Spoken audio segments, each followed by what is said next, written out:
Where can you find gourmet organic coffees, a friendly hometown atmosphere, and beautiful views of Humboldt Bay and beyond? It's Has Beans Cafe, open every day at 2nd and I Street in the heart of Old Town Eureka.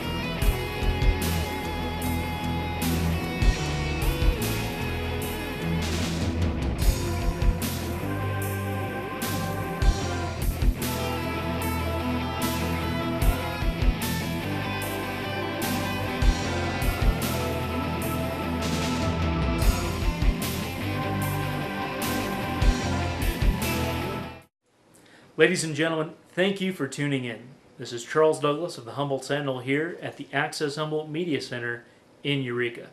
Tonight for Sentinel interviews, we're doing round 1 of the Fortuna City Council candidates. There are 8 candidates running for 3 seats on the Fortuna City Council, and this evening we're speaking with 4 of them. Janelle Egger, Sue Long, Paul Glennie, and Ron Alexander. Hear what these candidates have to say about jobs, housing in Fortuna, the future of Fortuna's growth, whether these police checkpoints are an effective use of law enforcement resources, and so much more. We'll have round 2 of the Fortuna candidates in a couple of weeks, but first next week we'll have round 2 of the Arcata City Council candidates. Don't forget you can see all of these interviews on demand on our YouTube channel, youtube.com/Humboldt Sentinel. Sentinel Interviews plays every Thursday at 7 p.m. with replays every Sunday, 3:30 p.m. and Wednesday at 5:30 p.m. here on Access Humboldt, Channel 12. Janelle Egger, thanks for coming into Has Beans today. Oh, you're welcome. Thanks for inviting me. And if you can let the folks know at home and on the internet, why are you running for Fortuna City Council?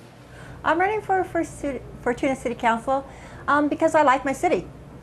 It's a wonderful small town, has a great volunteer spirit, community spirit. That's reflected in the volunteer fire department, the sports programs, the activities in town, and in our general plan process. When we started our general plan process a few years ago, we had the largest space in town full of people that interested in the future of Fortuna. A couple years ago, when there was a plan to put a tank in our park, City Hall was full of people saying, that's not a bad idea. So that's why I'm running for City Council. And what do you hope to accomplish if elected over the next 4 years? I want to bring I want people to feel like City Hall is part of the town, not some separate thing. There's a little bit of friction, I think, between some parts of the city and City Hall. And I want to change that. I know I have been sort of on that outside in terms of asking questions about, again, the tank in the park became, should we build a tank? Because we have a reservoir. We have a reservoir that's not being used. And I asked a simple question, do we need to build this new tank since we have a reservoir that's not being used? And I had to sue in order to get any information about that and then continue to struggle.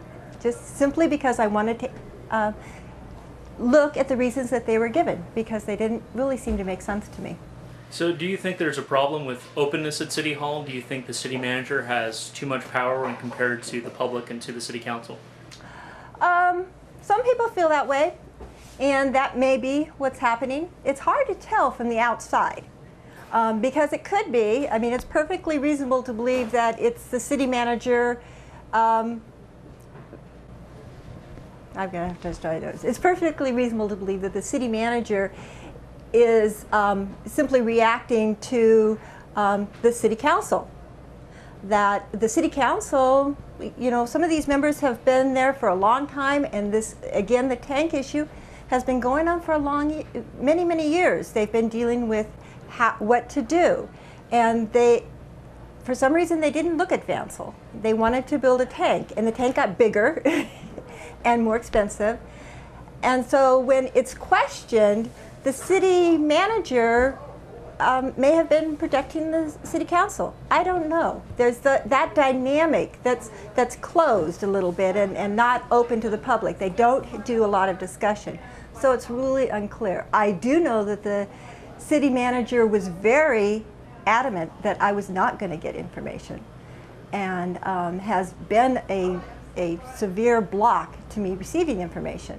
Fortuna evidently is already annexed some territory, is planning to annex more. Oh. Do you think its intent is to build out its infrastructure ahead of what its current needs are for these future plans of becoming what could be the biggest city, at least on paper, in Humboldt County in terms of population and even square mileage?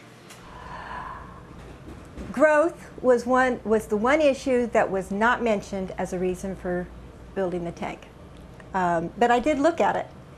And the reservoir, this main part of the city, could double its usage and have plenty of storage.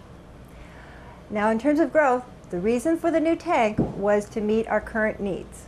So if that's what's happening, that shouldn't be happening. They should do what they said they were going to do with the money, and that is fix our water system. There are plans to annex. I don't see a real desire to grow out. What I feel from people is that we want to remain, it's called the city of Fortuna, but a lot of people see it as a town, a small town.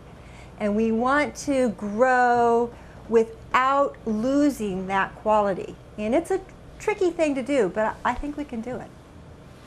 Now, if you look at the city council and the folks who usually show up to City Hall, versus at least what the latest census looks like it's going to be saying about the population, about 20% or so of the city is Hispanic, and you really don't see those folks in the halls of Fortuna City Hall. Why do you think there's a disconnect there? Well, Fortuna has always had the largest Hispanic population. I worked for the city many years ago doing a housing survey, and I actually didn't live in the town at that time, but certainly from my experience of living in Eureka, Arcata, McKinleyville, it had a large Hispanic population. I was completely surprised by that. But I think that the Hispanic, you don't see the Hispanic population, but at City Hall, you don't see many of the population at City Hall. There's very few people that go to the city council meetings. Some of us sit at home and watch it on Access Humboldt. But also I think that for most people in the Fortuna are hardworking people. They're trying to make a living, raise their families, and get ahead a little bit. And so they want City Hall to be responsive and understanding of their needs. And sometimes City Hall has to reach out and identify needs, if there are needs. Well, one reason I bring that up is Fortuna Police, as far as I know, are the only local law enforcement agency that participated in the Immigration Customs Enforcement, or ICE, raids that took place. Do you think that's built up an atmosphere of mistrust where folks from that community witness crimes and don't go to Fortuna PD out of fear of running afoul? No, that's obviously, you know, I hadn't thought about that, but you're right. I mean, there could be some mistrust of the Fortuna Police Department because of that. So yeah, I could see that they would feel that way. And what would you want to do to change that if elected? How could I change that? Well, as a city council member, it's a little difficult because you're dealing with immigration and national things. But on the other hand, if Fortuna was the only department that participated, maybe we need to look at how we treat our Hispanic population in Fortuna. Now, there's definitely been a sense of healthy skepticism among some of the past and current council members versus federal grant money and what strings come attached with that. One of the things that's come up lately are these so-called DUI checkpoints. Not just Fortuna, Eureka PD's been participating in this as well, getting money from federal highway safety and also Homeland Security funds to run these checkpoints. And you hear about these statistics, you know, 300-400 cars pulled over, 1 or 2 DUIs, but they popped a bunch of people who didn't have their licenses and impounded their cars. And in a lot of cases, it's folks, even if they have insurance, don't have a license for whatever reason, just trying to get to work or back or what have you, and what's happened to them? We've basically made them poor by taking their car, their means of transport to getting to work away from them, and the city's made money in the process by taking their vehicle and auctioning it off. Do you think there's an issue there where we're using DUI as a cover basically to make the municipality money and to go after poor people who really aren't causing any traffic problems? Right. Wow. Something to look at. It's the first that I've heard these statistics. So the first time you hear a statistic, you have to stop and think about it and take a look at it.